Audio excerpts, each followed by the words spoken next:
Look, I need you to think back to 5 years ago. What were you making?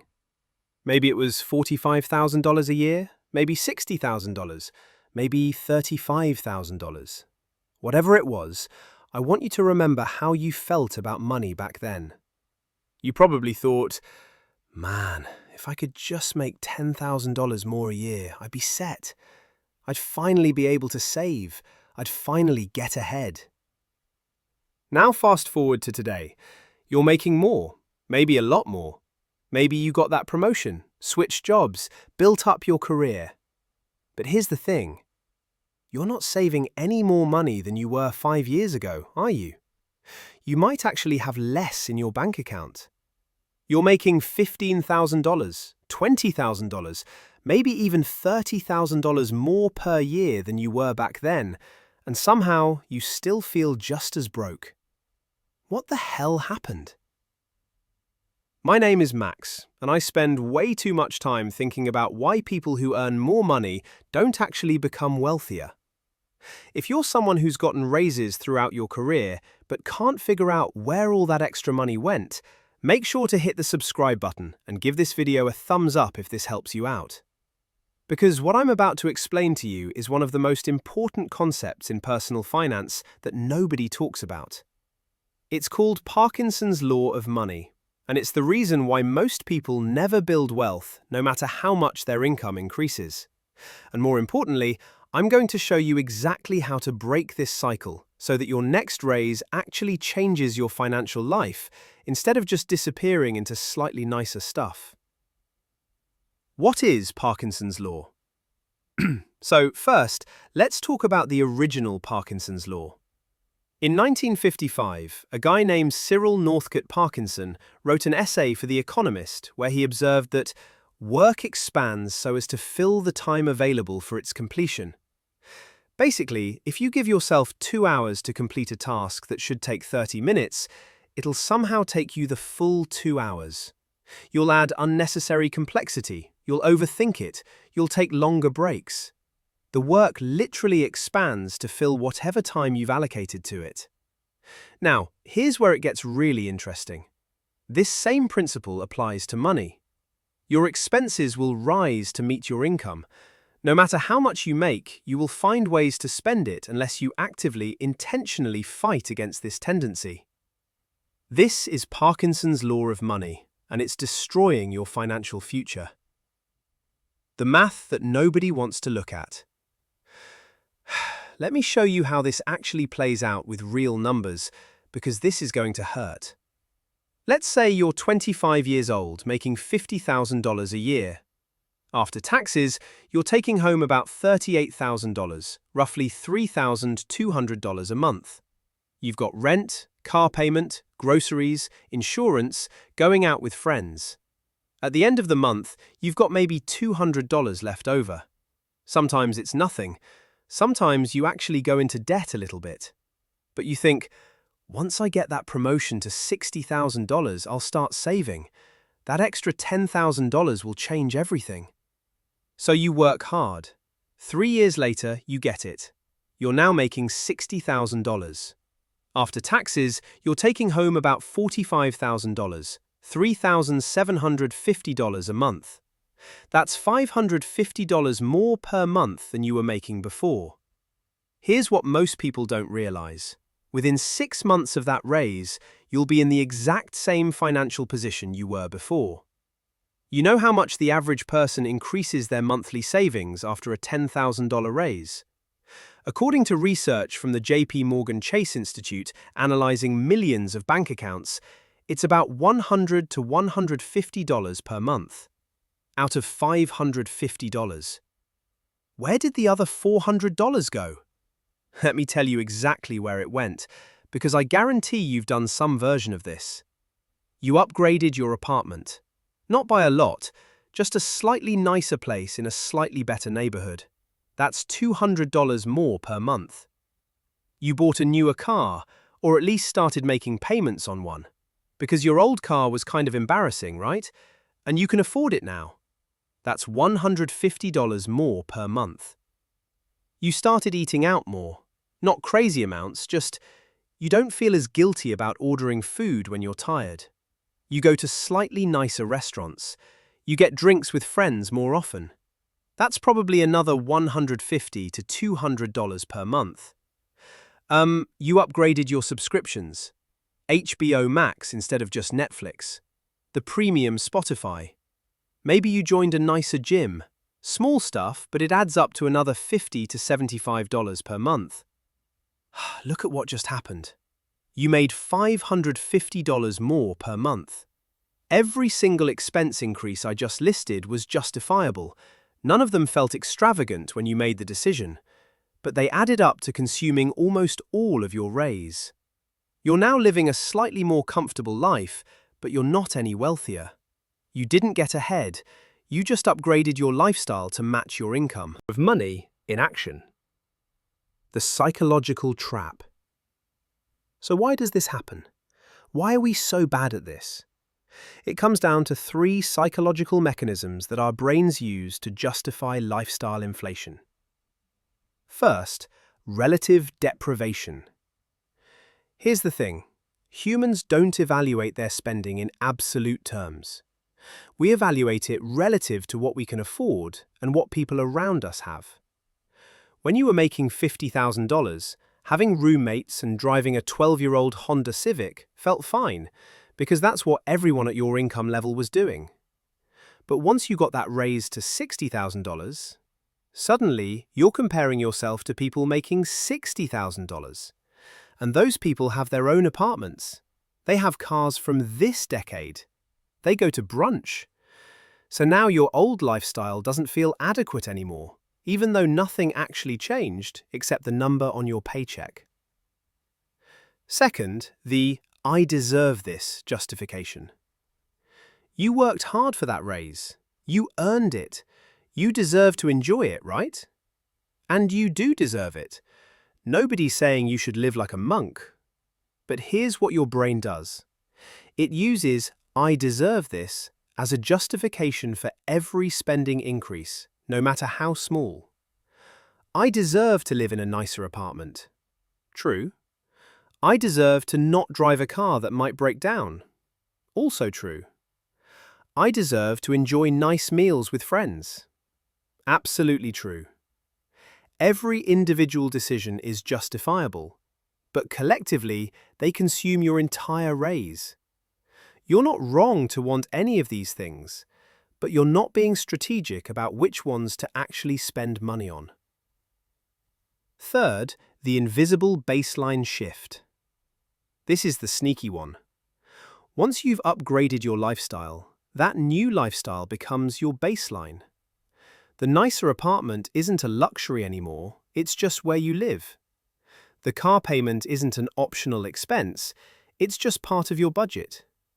The frequent restaurant meals aren't treats, they're just what you do now. And here's where it gets really interesting. You can't easily go back. Moving to a cheaper apartment feels like failure. Downgrading your car feels embarrassing. Cutting back on restaurants feels like deprivation. Your new lifestyle has become psychologically locked in, and now you need that higher income just to maintain your current standard of living. You're not wealthier, you're just locked into more expensive expenses. The real data on income versus wealth. Now, you might be thinking, okay, Max, but surely people who make more money are wealthier, right? Like, doctors and lawyers are rich. And look, yes, on average, higher income correlates with higher net worth. But the correlation is way weaker than you'd think. According to Thomas Stanley's research in The Millionaire Next Door, most people with high incomes are not wealthy. He found that many people making $200,000 plus per year have a net worth under $500,000. And some are actually in debt when you factor in mortgages and car loans against their assets. Meanwhile, he found plenty of millionaires who never made more than $80,000 a year. The difference wasn't income, it was whether or not they fell into the Parkinson's law trap. Here's a stat that really drives this home. According to a 2019 Nielsen study, 1 in 4 families making over $150,000 per year lives paycheck to paycheck. 1 in 4. Making $150,000 a year, that's $12,500 a month, and somehow 25% of people at that income level have nothing left at the end of the month. That's not an income problem, that's a Parkinson's law problem. The 5-year raise experiment. Let me show you 2 different paths and what they look like over time. Person A, the Parkinson's law victim, starts at age 25 making $50,000. Gets typical 3% annual raises plus a couple job changes. By age 35, they're making $75,000, a 50% increase in income. At 25, they were spending $48,000 and saving $2,000 per year. At 35, they're spending $72,000 and saving $3,000 per year. Their lifestyle improved significantly. They have a nicer apartment, a newer car, better clothes, more entertainment. But their net worth after 10 years?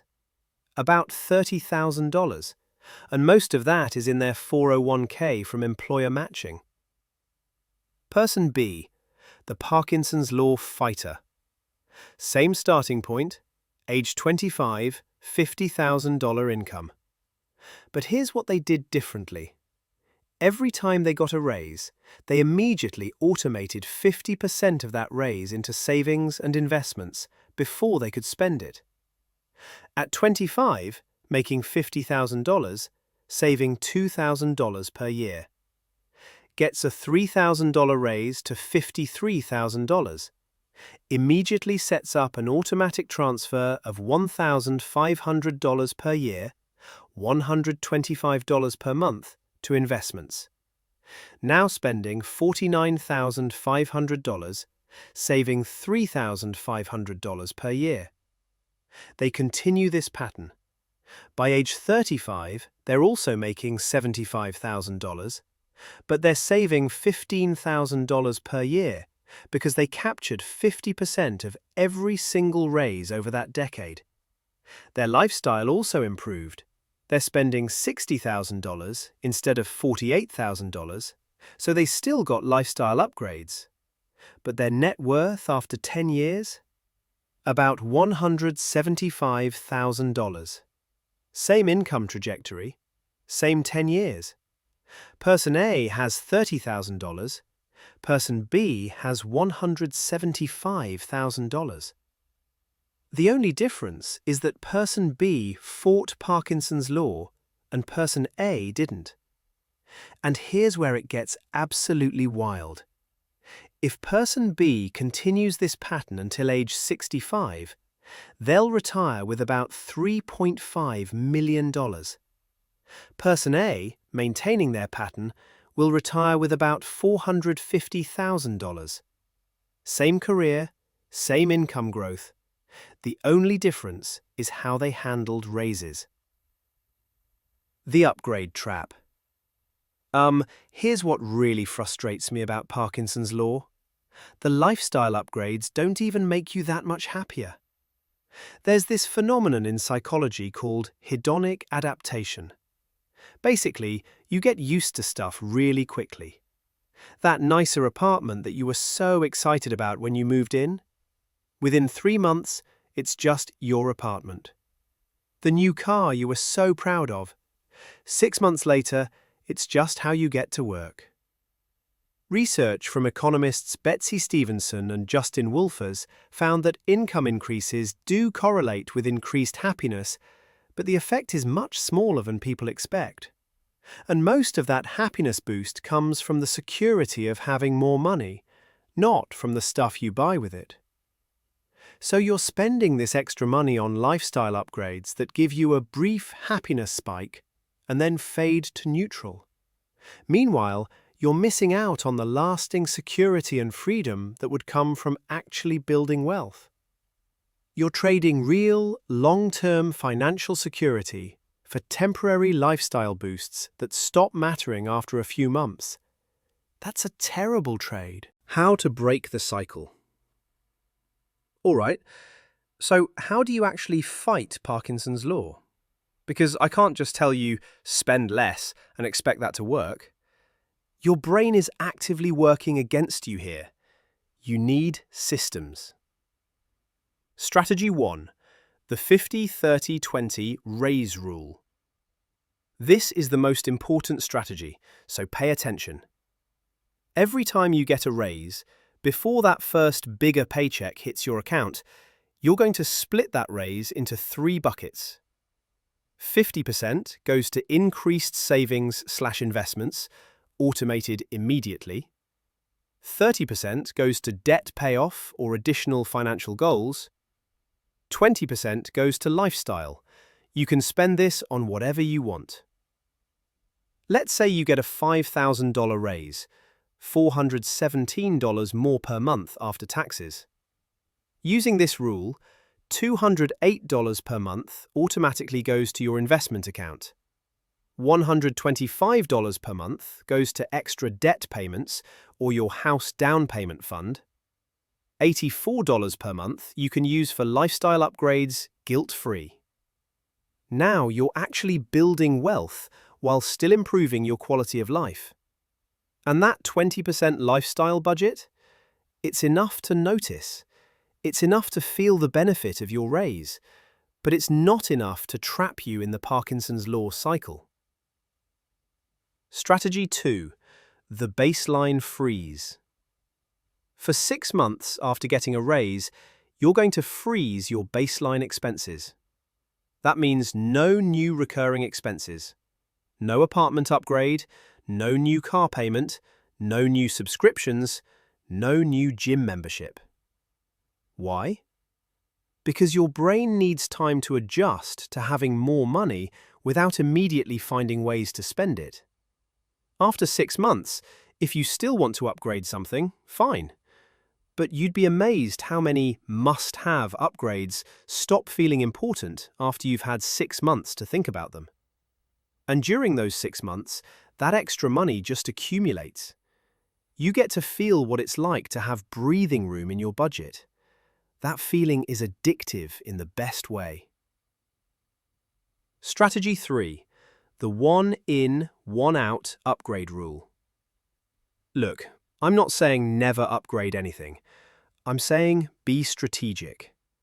If you want to upgrade one category of your life, you need to downgrade or eliminate something else to make room for it. Want to move to a nicer apartment? Fine. Cut something else from your budget by an equal amount. Cancel subscriptions, reduce restaurant spending, whatever. The total monthly outflow stays the same. This forces you to make real choices about what actually matters to you, instead of just letting everything expand simultaneously. Strategy 4. The Wealth Milestone Unlock. Here's a strategy that makes lifestyle upgrades feel like achievements instead of defaults.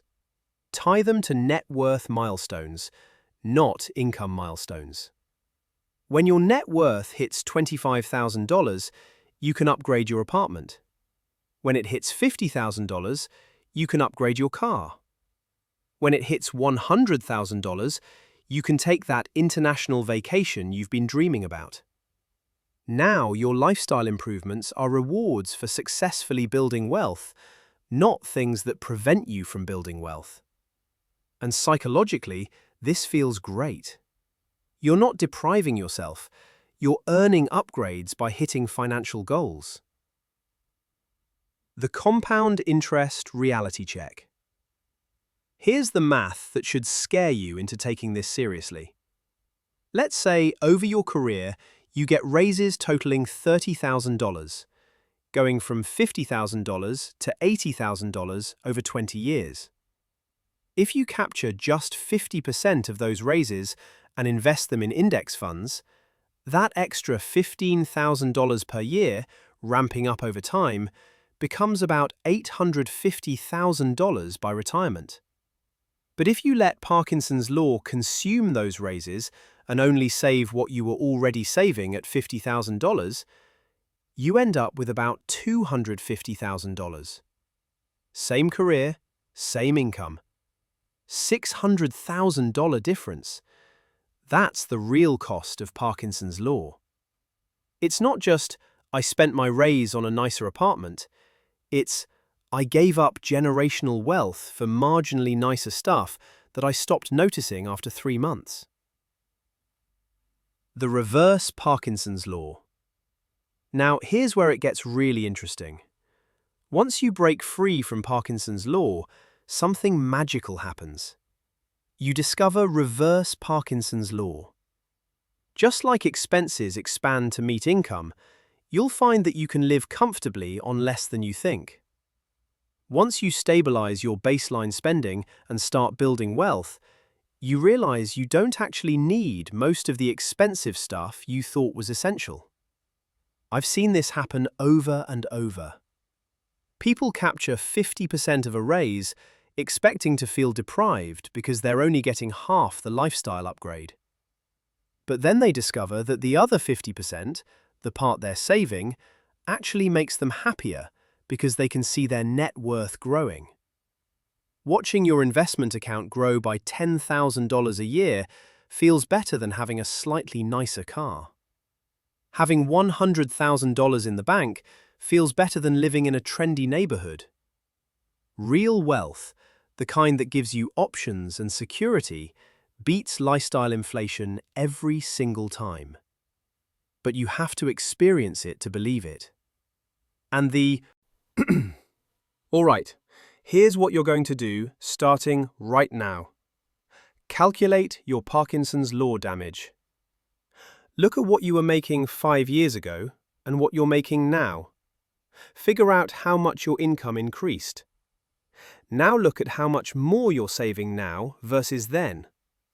The difference between your income increase and your savings increase?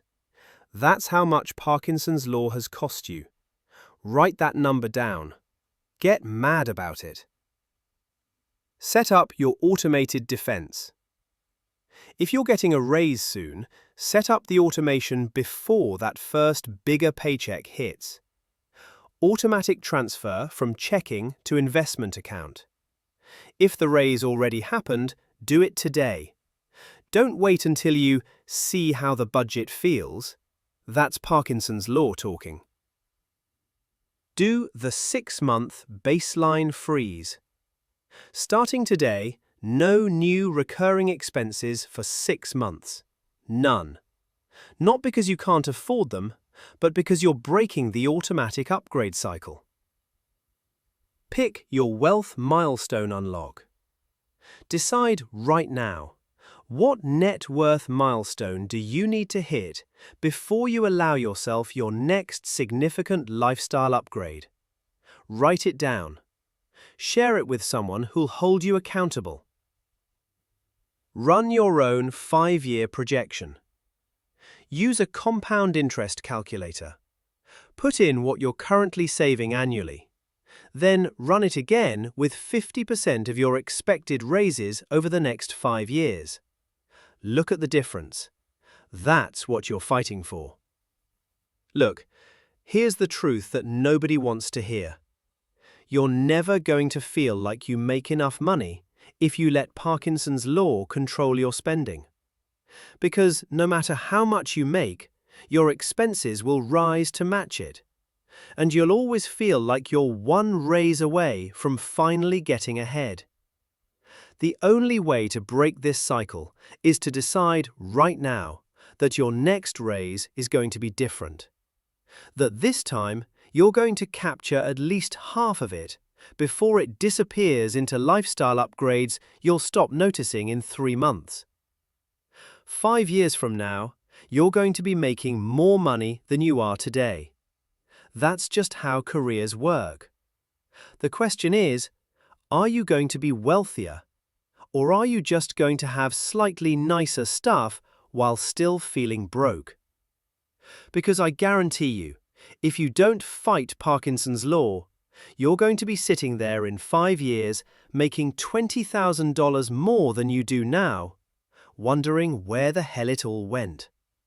Just like you're probably doing right now about the last 5 years.